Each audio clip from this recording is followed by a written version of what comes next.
देखो यार, अगर तुम लोग सौरभ स्टिकलैंड के फैन हो तो ये वीडियो तुम्हारे लिए होने वाली है, क्योंकि गाइज एईडब्ल्यू के अंदर सौरभ का रिटर्न फाइनली कंफर्म हो चुका है। डस्टिन रोड्स के एईडब्ल्यू कॉन्ट्रैक्ट एक्सपायर होने को लेकर बैक स्टेज से काफी बड़ी अपडेट आ रही है। 2025 में एईडब्ल्यू के डबल ग्रैंड स्लैम को लेकर टोनी खान ने काफी बड़ी अनाउंसमेंट कर दी है। तो गाइज वहीं केनी ओमेगा के पॉसिबल रिटर्न को लेकर केनी ओमेगा उनका न्यू रिंग गियर बाई कर चुके हैं। तो गाइज चलिए बिना किसी देरी के शुरू करते हैं इस वीडियो को। और सबसे पहले बात करेंगे सौरभ स्टिकलैंड की। वेल गाइस, बात करें अगर यहाँ पर सौरभ स्टिकलैंड की, तो ये बात तो हम सभी लोगों को मालूम है। एईडब्ल्यू के ऑल आउट के मेन इवेंट के ऊपर हैंगमैन एडम पेज और सौरभ के कंट्रोवर्शियल ब्रूटल मैच के बाद हमें यहाँ पर सौरभ स्टिकलैंड एईडब्ल्यू के टेलीविजन पर देखने को नहीं मिलेंगे। और 3 हफ्तों तक एईडब्ल्यू से गायब रहने के बाद अब फाइनली यहाँ पर सौरभ स्टिकलैंड को लेकर एईडब्ल्यू की ग्रैंड स्लैम के ऊपर कोई बड़ी अनाउंसमेंट होने वाली है।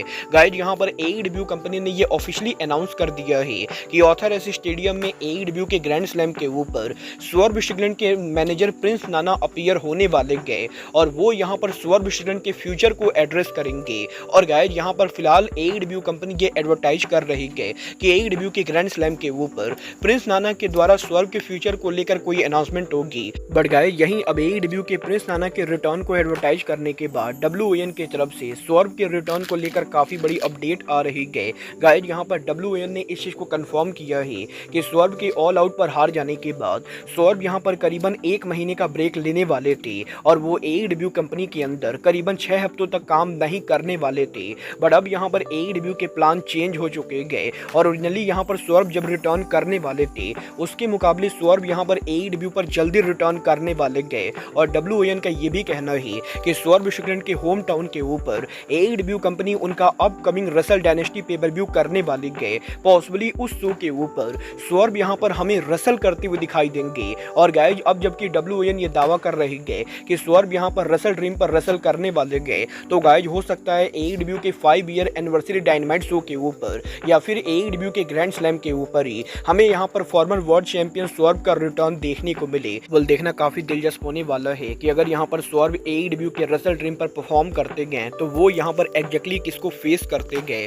बट गाइज, जहां तक बात रही एईडब्ल्यू के ग्रैंड स्लैम की, तो गाइज अब मैं आपको बता दूं, एईडब्ल्यू कंपनी के पिछले 3 सालों तक ऑथर एस स्टेडियम में ग्रैंड स्लैम करने के बाद ये बात तो हम सभी लोगों को मालूम है कि नेक्स्ट ईयर 2025 के अंदर एईडब्ल्यू कंपनी पहली बार उनका ग्रैंड स्लैम शो अमेरिका के बाहर ऑस्ट्रेलिया में करने वाली है। और 15 फरवरी को एईडब्ल्यू कंपनी सरकॉप स्टेडियम के अंदर हमें यहाँ पर उनका ग्रैंड स्लैम पे पर व्यू करते हुए दिखाई देगी। और अब जबकि एईडब्ल्यू के 2025 में grand slam Australia show announce हो चुका है, तो काफी सारे लोगों के मन में ये सवाल है कि क्या यहाँ पर अगले साल से AEW company author S stadium में उनका ग्रैंड स्लैम करेगी या नहीं। वेल गाइस, टोनी खान ने फाइनली इस सवाल का जवाब दे दिया है।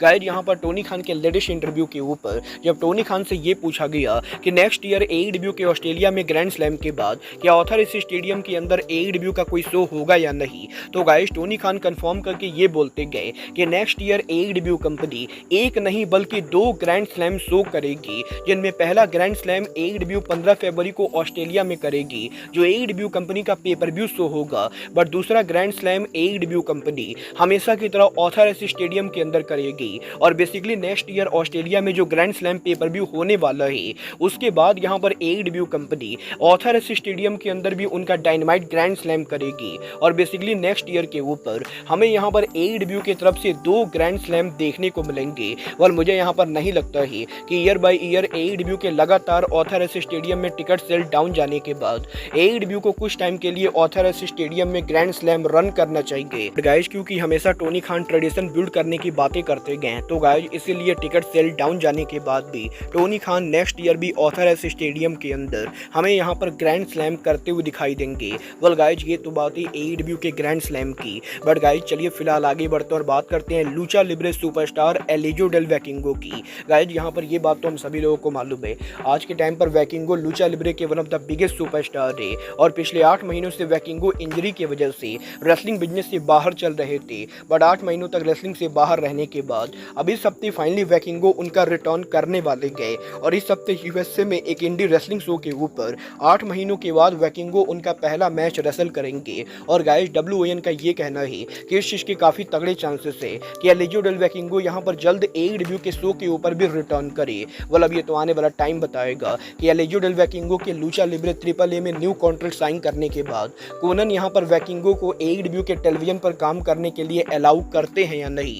बट गाइज आप यहाँ पर वैकिंगो का एईडब्ल्यू रिटर्न देखना चाहते हो या नहीं, आप लोग मुझे कमेंट करके बताइए। बट गाइज चलिए फिलहाल आगे बढ़ते और बात करते हैं एईडब्ल्यू सुपरस्टार डार्बी एलन की। गाइज यहाँ पर इस हफ्ते डार्बी एलन के लेटेस्ट इंटरव्यू के ऊपर डार्बी एलन ने उनके माउंट एवरेस्ट पर जाने को लेकर बात की, जहाँ पर डार्बी एलन का ये कहना है कि वैसे तो ओरिजिनली वो इसी साल माउंट एवरेस्ट पर जाने वाले थे, बट डार्बी एलन के इंजर्ड होने की वजह से उन्हें यहाँ पर उनके प्लान को पोस्टपोन करना पड़ा है। बट नेक्स्ट ईयर वो यहाँ पर 100% माउंट एवरेस्ट पर जाएंगे और एक बार जब डार्बी एलन माउंट एवरेस्ट पर चले जाएंगे उसके बाद यहाँ पर डार्बी एलन का अगला गोल ये होगा कि वो यहाँ पर अंतरिक्ष में जाकर मार्स ग्रह के ऊपर जाए। और गाइस यहाँ पर डार्बी का ये कहना है कि वो यहाँ पर स्पेस में जाकर मार्स पर जाना चाहते गए और डार्बी एलन की होप करते गए कि उन्हें यहाँ पर स्पेस में जाने का मौका मिले। वेल गाइस यहाँ पर डार्बी एलन की चुतियापे वाली बातें क्यों करते गए, सच में ये मेरी समझ से बाहर है। और गाइस यहाँ पर मुझे तो नहीं लगता है कि ये बंदा मार्स पर जाने से पहले जिंदा भी रहने वाला है।